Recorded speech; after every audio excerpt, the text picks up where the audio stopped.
안녕하십니까. 지식산업센터 전문기업 지산엔 박희성 대표입니다. 2019년 11월 1일 두 번째 영상인데요. 세상은 이렇게 자기가 보여주고 싶은 것만 보여주려는 습성이 있습니다. 그쵸? 자기한테 유리한 것만 이렇게 보여주게 됩니다.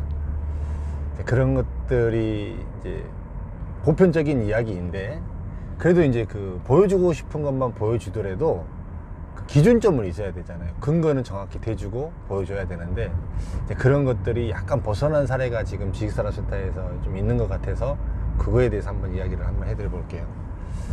저는 이제 지식산업센터를 굉장히 오래 했습니다. 오랫동안 일해왔고, 지식산업센터를 많이 봐왔고, 이렇게 설계만 봐도 어떻게 되어 있는지도 아는 사람이고요. 그 다음에 가장 결정적으로 이제 그 지식산업센터의 견적서, 쉽게 얘기하면 금액을 얼마에 짜졌는지, 거기에 보면 이제 층당 금액이 얼마고 뭐 평수가 얼마고 요거 나와 있는 이 견적서가 있잖아요. 여기를 보면 이제 견적서에는 어떤 식으로 구성이 되어 있냐면, 거기 안에 보면 이제 전용 면적, 분양 면적, 대지 지분, 공유 면적, 그 다음에 전체 분양 면적, 그 다음에 부가세, 그 다음에 토지분, 그 다음에 중도금 1차, 2차, 3차, 4차, 뭐 이게 다 나눠져 갖고 이 견적서 안에 시트 파일이 다 들어가 있습니다. 저는 이제 그것만 보게 되면 대체적으로 여기 지식산업센터는 어느 정도의 마진이 되겠다, 여기는 어떤 전략으로 이렇게 분양가를 산정을 했다라는 게 사실은 저는 보입니다. 근데 지금까지 모든 지식산업센터의 모든 그 견적서에는 어떻게 되어 있냐면, 전용 면적, 분양 면적, 평당 단가, 그래서 공급 금액, 부가세, 그 다음에 분양 금액, 이렇게 되어 있습니다. 대부분 다 그렇게 되어 있습니다. 여기서 지금 최근에는 벗어난 게 하나가 있습니다. 견적서에. 뭐가 벗어났냐면, 평당 단가가 안 보여요. 이제 평당 단가가 이제 물론 이제 평당 단가가 너무 많이 올라가고, 그 다음에 이제 주변하고 비교 사례가 되고, 요게 바로 직접적으로 이렇게 느껴지잖아요. 여러분들도 사실은 미터의 제곱, 이렇게 해배보다 평이 훨씬 더 인식하기가 쉽잖아요. 이게 이 평당 단가로 봤을 때 비싸다 싸다라는 거는 기준점이 딱 정해져 있기 때문에 바로 인식이 되는데, 이제 이 평당 단가가 없으면 계산을 해봐야 된단 말이에요. 근데 이제 이 계산을 또 뭐 이렇게 견적서 상에 그렇게 나와 있기 때문에 일부러 계산해보고 일부러 하기가 사실은 쉽지 않은 상황이란 말이에요. 대부분 요즘 견적서들, 요즘 지식산업센터를 분양하는 현장들이 거의 대부분 이 평당 단가를 아예 빼더라고요. 아예 빼고 그냥 공급 금액만 넣습니다. 이게 그 소비자가 얼마의 평당 단가로 진행이 되는지를 물론 이제 나중에 계산해 보면 알겠지만, 처음부터 아예 보여주지 않으려는 게 지금 최근에 그 지식산업센터의 견적서의 공통점이더라고요. 이게 보니까 그걸 딱 보면서 갈수록 좀 이렇게 불리한 것들 봐서 이렇게 득되지 않는 것들에 대해서는 안 보여주는 거예요. 여러분들도 혹시라도 이제 만약에 분양을 받으시고 견적을 받게 되면, 이제 이 평당 단가를 어떻게 계산하면 되냐면, 전용 면적으로 계산하면 안 되고요. 이 분양 면적, 분양 면적입니다. 공급 금액, 부가세는 아예 빼고요. 부가세는 내가 냈다가 돌려받는 거기 때문에 부가세는 아예 머리에서 삭제를 하시고, 그 실제 공급 금액 나누기 분양 평수를 하게 되면 평당 단가가 나온단 말이에요. 이 단가를 보고 여기가 지금 얼마인지, 얼마에 내가 분양을 받는 건지, 그 다음에 이 평당 단가가 어느 정도가 되는지를 인지를 하셔야 된다는 거예요. 여러분들이 쉽게 생각할 때 아파트 평당 단가가 얼마인지가 그거는 금방 이해가 되잖아요. 뭐 경기도권 아파트 뭐 아파트는 뭐 1,000만 원대 뭐 중반 뭐 이렇게 되고, 뭐 서울권으로 들어갔을 때는 평당 뭐 2천만 원에 뭐 이하는 서울권에 뭐 아파트가 아예 없고, 이런 개념이 있잖아요. 기준점이 있잖아요.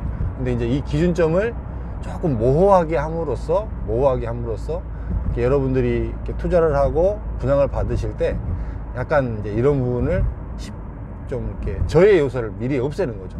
저해 요소를. 그 다음에 이런 부분에 대해서 디테일하게 이야기를 해주지 않는 거죠.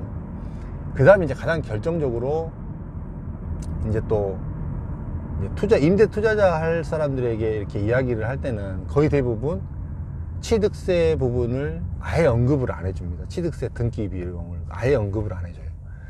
이제 그 지식산업센터가 실제 사는 사람들이나 50%를 취득세를 감면을 받지, 그 임대 투자자들은 취득세를 다 내야 되잖아요. 취득세가 4.6%에다가 등기 비용이 있어요. 또 이 등기 비용도 한, 제가 봤을 때는 한 0.34% 정도 나오거든요. 그래서 취득세하고 등기 비용을 합쳐서 5%를 소요를 보시면 됩니다. 그러면 조금 돈이 남습니다. 이것도 부가세는 아예 빼고 공급 금액만 보고 이 5%를 잡으면 자기가 들어갈 자금에 대해서 좀 더 이렇게 자금 계획을 세우실 수 있는 거예요. 이런 부분, 가장 기본적인 부분들도 사실은 이렇게 이야기를 하면 분양을 하고 이렇게 하는 데 있어서 저의 요소가 되기 때문에 사실은 언급을 안 해준단 말이에요. 근데 사실 그걸 언급을 안 해줬다 그래갖고 듣는 사람조차도 왜 언급을 안 해줬어 라고 이야기할 만큼 또 모르시는 분들이 많으니까, 그러니까 문제가 되는 거죠. 그쵸? 그러니까 이 자금 계획을 짜실 때 계약금 10%, 그 다음에 이제 중도금은 대출을 받으니까 이제 중도금 부분에서 뭐 부가세가 대출이 나오는지 안 나오는지 이런 여부, 그 다음에 나중에 이제 잔금을 얼마 내야 되는지, 그 다음에 가장 결정적으로 일반 사람들이 또 많이 또 실수하는 게 뭐냐면, 맨 마지막에 잔금을 낼 때 부가세가, 잔금에 대한 부가세는 좀 금액이 커요. 이걸 한번 냈다가 돌려받아야 되기 때문에 그 자금도 또 준비를 해야 된단 말이에요. 근데 이것도 또 거의 자금 플로우에서 빼뜨리고 가는 경우가 상당히 많아요. 이런 부분 참 이렇게 미세하게 이렇게 분양을 하다 보면, 이렇게 얘기하면 분양 받으시는 분들이 생각이 많아지고, 그 다음에 그러면 결정을 못하고 분양이 안 되고 하기 때문에 이제 파는 사람들 입장에서는 최대한 유리한 것만 보여주죠. 좋은 것만 보여주고. 제가 어저께 저녁에 사실은 오늘 저도 영상 그거 봤는데, 그 제가 어저께 저녁에 그 SK V1 수익률을 잡아줄 때 거기에 어떻게 잡아줬는지 아세요? 취득세 다 잡아줬고요, 인테리어 비용까지 평당 20만 원을 잡았더라고요. 제가 그리고 수익률이 20% 나온 거더라고요. 그게 참 하나도 빠뜨리지 않고 내가 다 들어가는 걸로 일단은 잡기는 다 잡았는데, 그렇게 설명해 주는 사람은 사실상 많지 않은 것 같아요. 제가 봤을 때도 그런 것 같으니까 여러분들도 그 작은 종이 한 장으로 견적서가 나오지만, 물론 금액은 맞습니다. 총액 금액은 맞지만, 내가 얼마에 사고 있고 이 정도 평당 단가가, 네이버 어저께 부동산에서 보셨듯이 이 평당 단가는 네이버에서도 나오잖아요. 평으로 환산해 보면 평당 3.3m의 제곱당 얼마 이렇게 나오잖아요. 그렇기 때문에 그게 이제 기준점이잖아요. 기준점이 있으니까 강서는 얼마, 1,000만 원, 영등포 쪽 뭐 매매 물건은 1,000만 원, 근데 분양 물건이 뭐 1,300만 원, 새로 나온 것들은 1,400만 원. 근데 매매 가격이 뭐 전체적으로 봤을 때 뭐 분양 물건보다 뭐 한 30%가 싸다, 20%가 싸다, 이런 부분들을 계산해 볼 수가 있잖아요. 그러면 내가 매매로 사는 게 나을까, 아니면 분양을 받는 게 나을까, 이런 부분들을 착안할 수 있다라는 거죠. 이런 부분들을 조금 이렇게 섬세하고 디테일한 부분이지만 혹시 여러분들이 놓칠 수 있을 것 같아서 제가 지금 이동하는 중에 잠깐 영상 좀 켰습니다. 좋은 하루 되시고요. 또 오늘 또 화이팅 하시기 바랍니다. 감사합니다.